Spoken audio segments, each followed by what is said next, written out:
This is BBC World News America. Reporting from Washington, I'm Rajini Vaidyanathan. India's hit by the worst monsoon rains in almost a century. Nearly 1,000 people have died already and more downpours are predicted. Awaiting the verdict in the Paul Manafort trial. For a second day, the jury deliberates over the fate of President Trump's former campaign manager. We love you, Aretha Franklin. We love you, Aretha Franklin. And paying tribute to the Queen of Soul. Stevie Wonder talks about his friendship with Aretha Franklin and her lasting legacy.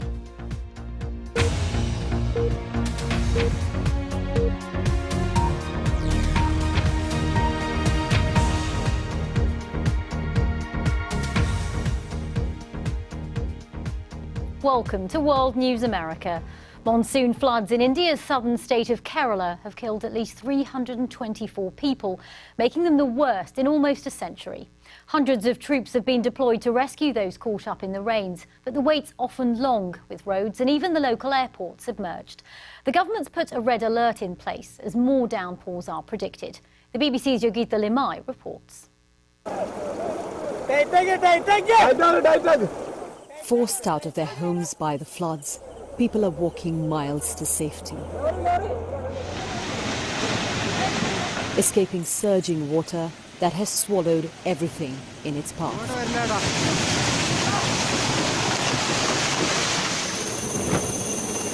For many, this is the only way out. This pregnant woman was among several airlifted in Kerala. She delivered just a short while later. Dozens of helicopters are pulling out as many as they can. But tens of thousands are still stuck. The monsoon always brings heavy rainfall to Kerala, but this year is different. After 36 years, it's the first time that such flooding is happening here. It's a disaster for the whole population. Shelters have been set up wherever possible. Locals are volunteering, cooking food and distributing supplies to people who've been left homeless. This is a public school which has been converted into a shelter. There are about 200 people here. The men are asleep in this room behind me and the women are across on the other side. But just behind this school is a river that's already quite close to breaching its banks. So if it continues raining here, no one quite knows for how long even this place will remain safe. Kochi Airport, the busiest in Kerala, is unrecognizable. Its runway resembles a river. The government has been forced to open dam gates, and people are bracing themselves for worse. There's more rainfall expected.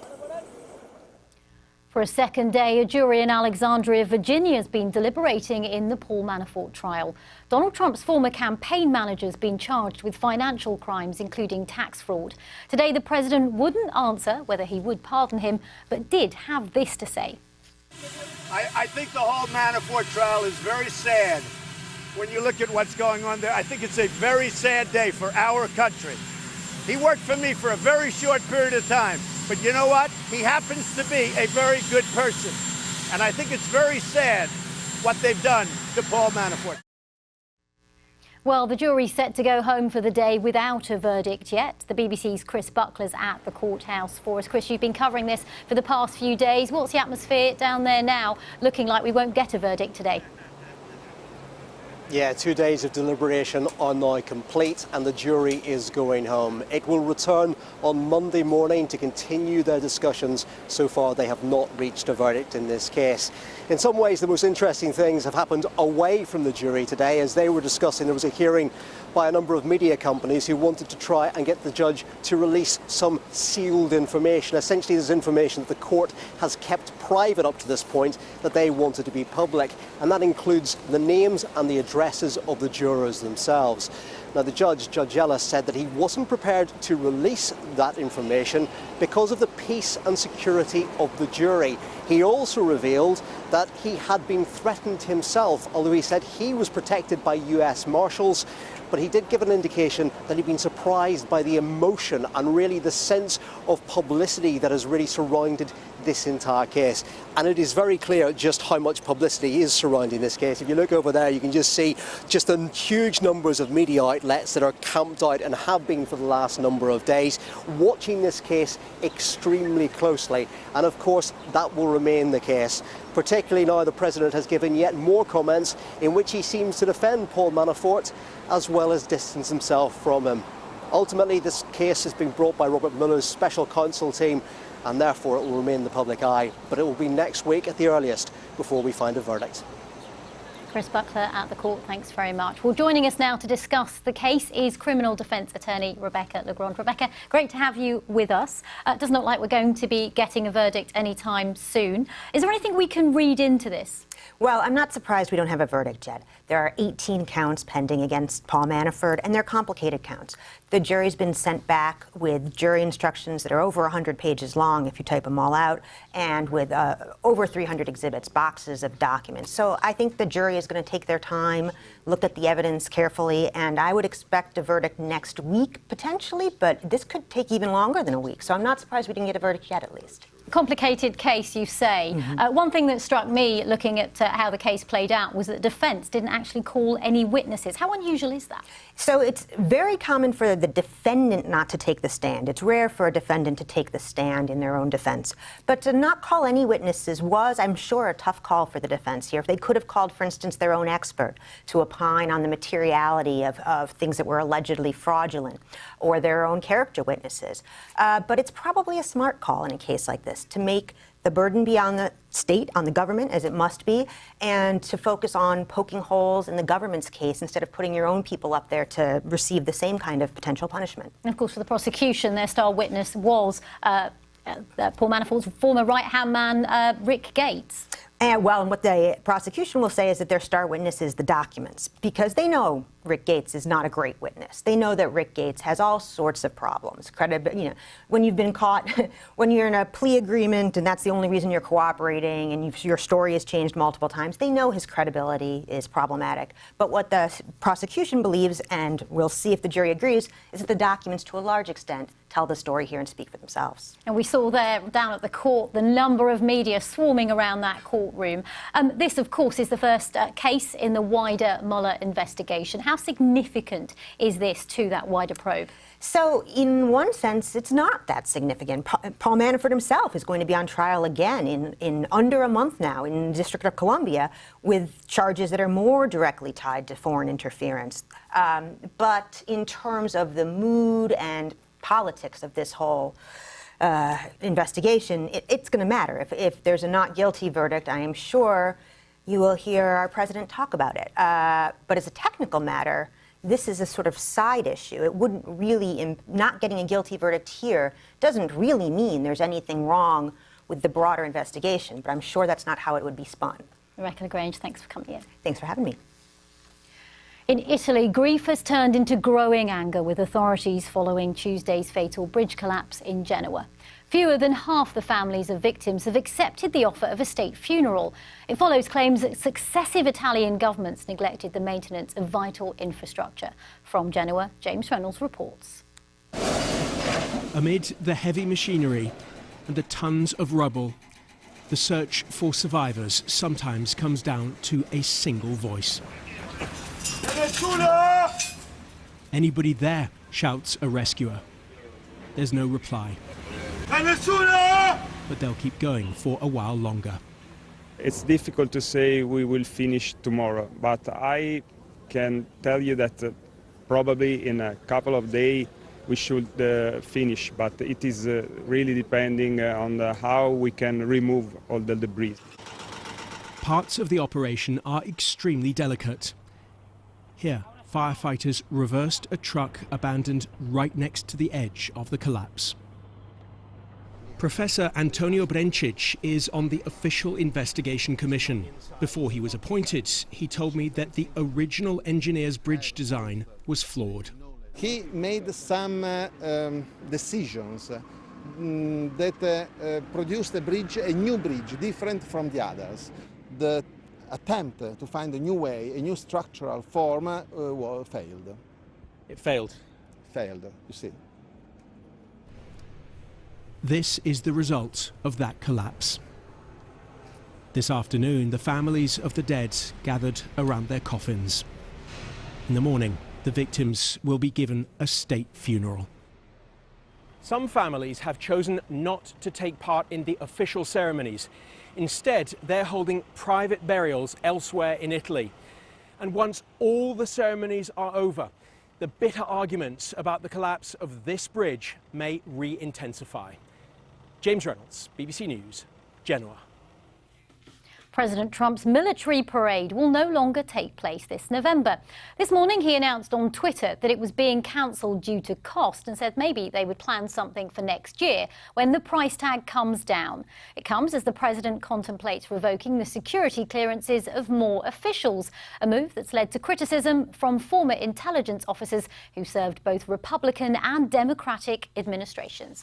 Well, here to discuss all of that is journalist Jay Newton-Small. Jay, thanks for coming in. Thanks for having me. First of all, looking at this statement, senior intelligence officials and now a former defence secretary as well, being scathing and saying that the reason why the president has revoked the clearance of one official, threatening to do it for more, is an attempt to stifle free speech. I mean, how serious is this row now between him and these officials? Well, it is pretty serious, and you see this argument back and forth between the president's camp saying, well, look, these guys, you know, John Brennan, who is the former CIA director under Obama who had his clearance revoked, he's obviously partisan. He's on the record saying that Trump committed impeachable offenses by having that press conference with Vladimir Putin in Helsinki, that he's treasonous, and you know, and clearly Brennan's remarks for the last 18 months have gotten increasingly political and very anti-Trump. So to some degree, he is actually sort of doing it on political reasons. That said,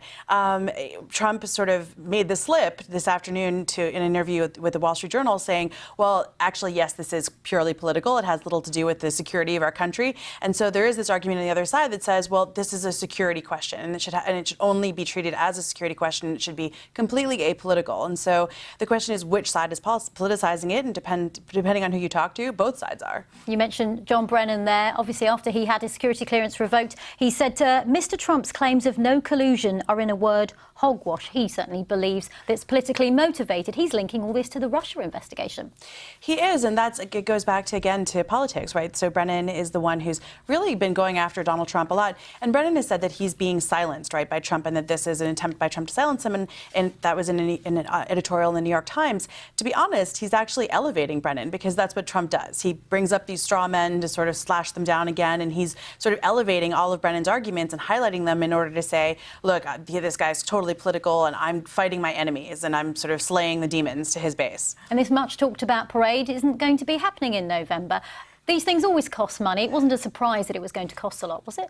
Well, I think it was a surprise, yes, that it was going to cost as much. I mean, the initial terms had been 10 million, maybe as much as 30 million. But then the price tag that came out yesterday was as much as $92 million. That's a huge amount for a parade, right? So there's all these people saying, before they actually canceled the parade, all these people saying, well, why don't you use the $92 million to better treat our veterans and give them better health care or do all kinds of other things with that money? And so I don't think there was really an option. You kind of had to cancel it, but we'll see if it comes back. How much of a blow is this, though, to President Trump? He loves the pomp and circumstance, doesn't he? I think it is actually weirdly a kind of a big blow to him, because he loves those kinds of things. He was really, really looking forward to this on his schedule, and I think so instead he's going to have to sort of settle for a parade that's going to be on a military base near Washington, and then another one in France. So he'll have to keep going back to France for his military parades. Jay Newton-Small, great to have you with us. Thank you. Former Pakistan cricket captain Imran Khan's been elected Prime Minister of the country more than 2 decades after he first entered politics. His party won the most seats in last month's elections and will form a coalition government. Mr. Khan was elected on a pledge to fight corruption and to lift millions out of poverty. But as our correspondent Zakunda Kamani reports, there are some doubts he'll be able to fund all of his promises. Imran Ahmad Niazi Saab ne 176 vote hasil kiye. Cheers for Pakistan's next Prime Minister. But alongside them, angry chants from his rivals. They continued as he gave a fiery speech promising action against corrupt politicians. Those who stole the future of our children while in power, those who stole money and took it abroad, I will hold them all accountable. Imran Khan has promised to create a new Pakistan, improving education and healthcare for ordinary people. The country faces real challenges, amongst them the highest rate of newborn infant mortality in the world. A lack of facilities and trained staff are amongst the main causes. This government hospital in Islamabad is better resourced than most, but they struggle to keep up with demand, with patients travelling from more remote regions. Many a time we are short of beds in the neonatal intensive care, we are short of beds in the pediatric intensive care. At the level of intensive care facilities, we need a lot of additional resources. Does that mean sometimes you have to turn people away? Yes, obviously. Healthcare spending in Pakistan has been far below international guidelines. If Imran Khan's new government wants to give these children a better chance in life, it will take both investment and reform. But the country's poor economic situation means he'll only have limited funds available. Manufacturing has been one of Pakistan's main sources of income. This company produces 600 million pairs of socks every year for some of the world's best-known brands. But at the moment, imports are vastly outstripping exports, and the country needs a loan of around $12 billion, making plans to increase spending difficult. For Mr. Khan to sort of expand his budget for social protection or social safety nets, at least it'll be difficult to do it in the first 2 years at least. There has to be some belt tightening, some fiscal discipline that has to go there. Outside Parliament, even the policemen ate the celebratory sweets.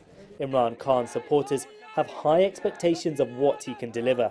With only a slim majority in Parliament, he'll have to do his best to live up to them. Sikandar Kamani, BBC News, Islamabad. In other news, the value of the Turkish lira has fallen once again. It follows warnings from Washington of further sanctions over Turkey's detention of an American pastor, Andrew Brunson. At one point, the lira lost as much as 9% against the dollar. You're watching BBC World News America. Still to come on tonight's programme. Held hostage by Somali pirates for more than 2 years. One journalist now shares his story of captivity.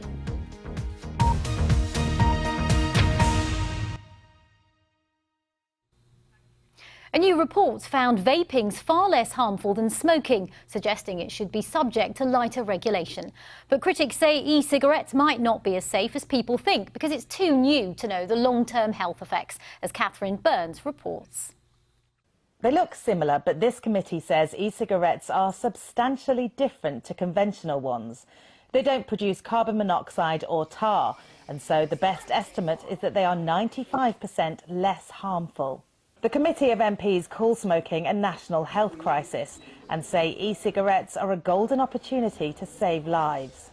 But just this week, a study from the University of Birmingham criticised vaping, with research showing it sped up the death of lung cells and may trigger lung diseases later in life. To replace smoking with e-cigarette use is not a risk-free alternative. The committee says there needs to be more research into the effects of using them in the long term. Catherine Burns, BBC News.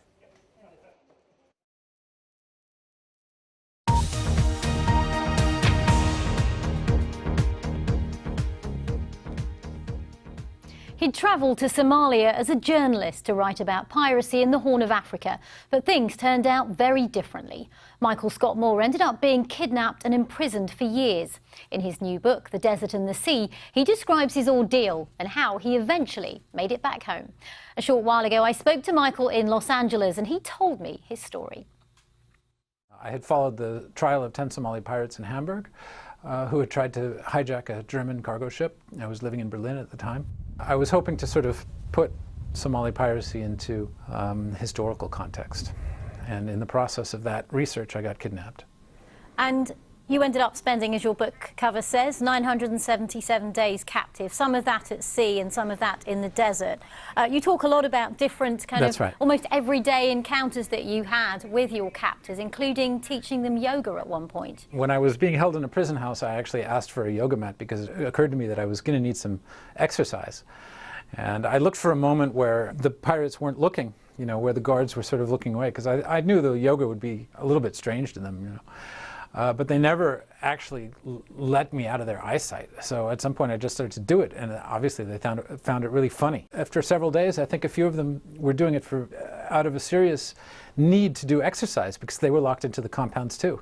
So after a while I started to give them pointers. And so Michael, just tell me how that relationship changed over the time that you were being held captive. I started to get to know them properly once I was on land again after the ship, I think, and a few of them were okay. I mean, a few of them wanted to talk to me, and we cobbled together some English and Somali, and we built up not exactly a friendship, but we could get along if we wanted to. And that was true for about half the guard team.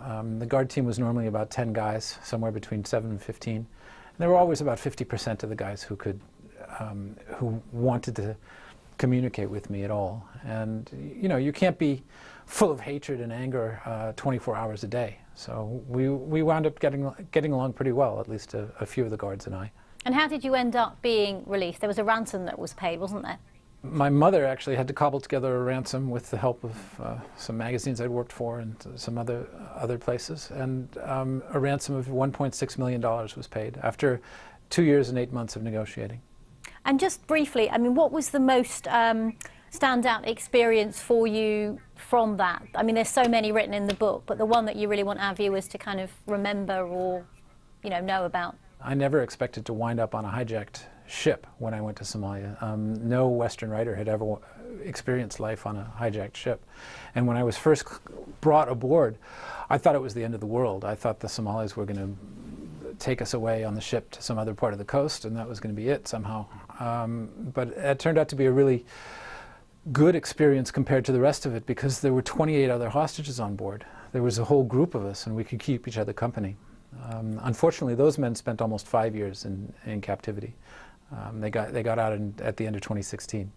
Okay, well, thank you very much for sharing your experiences, Michael Scott Moore, and the book is, of course, called The Desert and the Sea. Thank you very much. Now, some of the biggest names in music have been paying tribute to the Queen of Soul, Aretha Franklin, who died yesterday at the age of 67. Perhaps nowhere is the outpouring greater than in Detroit, where she grew up. And a brief time ago, I spoke to our correspondent, Aleem Maqbool, outside one of the city's iconic theatres. And Aleem, it's now been a day since the Queen of Soul's passing. How is her home city of Detroit remembering her?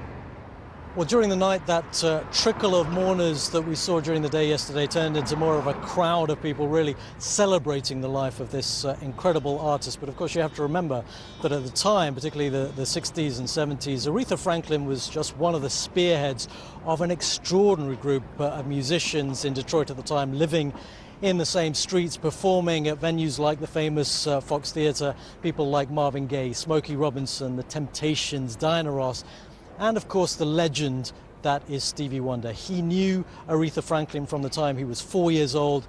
He saw her in her final days, and as recently as 2 months ago talked about collaborating with her again. There was a song that I had written called The Future, and we were going to sing it together. And so